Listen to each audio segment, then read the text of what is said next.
செங்கல்பட்டு புதிய மாவட்ட ஆட்சியராக ஸ்னேகா அவர்கள் பதவியேற்றார்.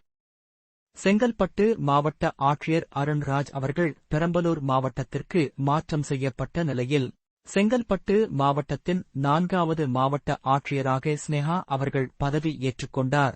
அரசு அதிகாரிகள் புதிய மாவட்ட ஆட்சியருக்கு பூங்கொத்து அளித்து வாழ்த்துக்களை தெரிவித்தனர்.